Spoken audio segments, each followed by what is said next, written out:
Assalamualaikum warahmatullahi wabarakatuh. Perkenalkan, nama saya Salma Aribatu Najiha dari tingkat 1A, Prodi D3 Reka Medis dan Informasi Kesehatan, Poltekkes Kemenkes Tasikmalaya. Pada video kali ini saya akan menyampaikan materi mengenai bentuk pelayanan kesehatan yang meliputi ambulatory care, acute care, long term care, dan rehabilitasi care. Baik, langsung saja. Bentuk pelayanan kesehatan yang pertama adalah ambulatory care atau pelayanan rawat jalan. Pelayanan rawat jalan merupakan pelayanan yang diberikan kepada pasien untuk observasi, diagnosis, pengobatan, rehabilitasi medis, dan pelayanan kesehatan lainnya tanpa harus menginap di rumah sakit.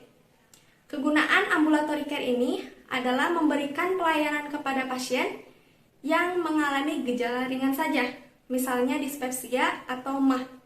Karena penyakit ini bisa cepat sembuh dengan melakukan pengobatan di rumah saja. Menurut Permenkes nomor 269 tahun 2008, ambulatory care ini berisikan yang pertama itu ada identitas pasien yang meliputi nama, tempat tanggal lahir, jenis kelamin, dan data pribadi lainnya. Yang kedua ada tanggal dan waktu. Yang ketiga ada anamnesis, sekurang-kurangnya meliputi keluhan dan riwayat penyakit. Yang keempat itu ada hasil pemeriksaan fisik dan penunjang medis. Yang kelima itu ada diagnosis. Yang keenam itu ada rencana penata laksanaan. Yang ketujuh ada pengobatan dan atau tindakan. Yang kedelapan ada pelayanan lain yang diberikan kepada pasien. Yang sembilan ada untuk kasus gigi dilengkapi dengan odontogram klinis. Yang terakhir ada persetujuan tindakan bila perlu. Bentuk pelayanan kesehatan yang kedua itu acute care atau pelayanan gawat darurat. Acute care merupakan perawatan jangka pendek untuk pasien dengan kondisi medis yang mendesak, cedera parah, atau dilakukan operasi cito. Jadi kegunaan acute care ini adalah untuk memberikan pertolongan pertama bagi pasien yang mengalami cedera serius. Misalnya pada kasus kecelakaan, ada seorang korban yang mengalami pendarahan hebat. Maka korban tersebut harus segera ditangani oleh petugas unit gawat darurat. Apabila tidak segera ditangani, maka korban tersebut akan mengalami syok dan berujung pada kematian.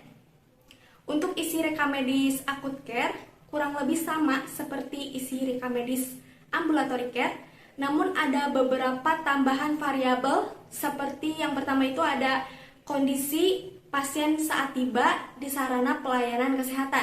Yang kedua ada identitas pengantar pasien. Yang ketiga ada ringkasan kondisi pasien. Yang keempat ada nama dan tanda tangan dokter. Yang terakhir ada sarana transportasi yang digunakan oleh pasien.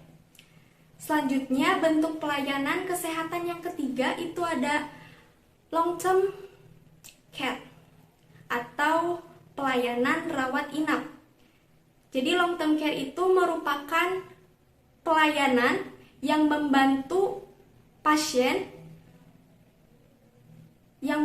untuk memenuhi kebutuhan medis dan non medis pasien dengan penyakit akut atau cacat yang tidak bisa merawat diri sendiri untuk jangka waktu yang lama.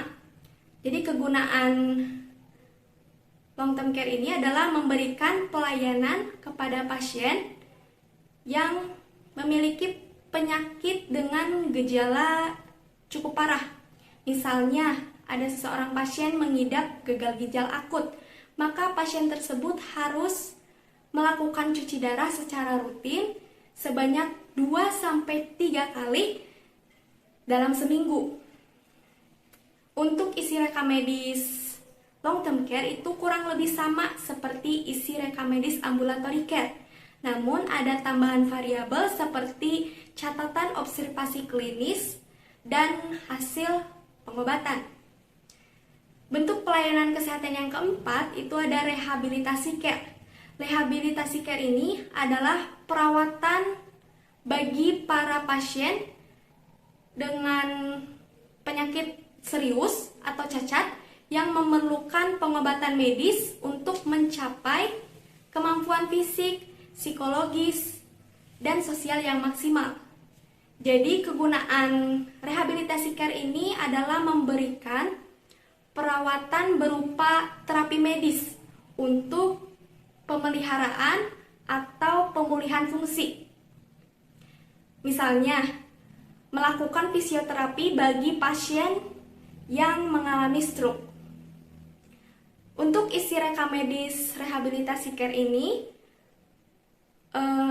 yang pertama itu ada identitas pasien, yang kedua ada anamnesis, yang ketiga ada hasil pemeriksaan fisik, yang keempat ada kemampuan fungsional, yang kelima ada pemeriksaan sistematik khusus, dan yang terakhir ada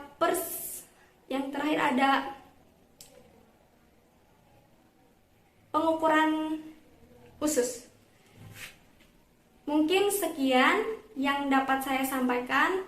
Kurang lebihnya mohon maaf. Wassalamualaikum warahmatullahi wabarakatuh.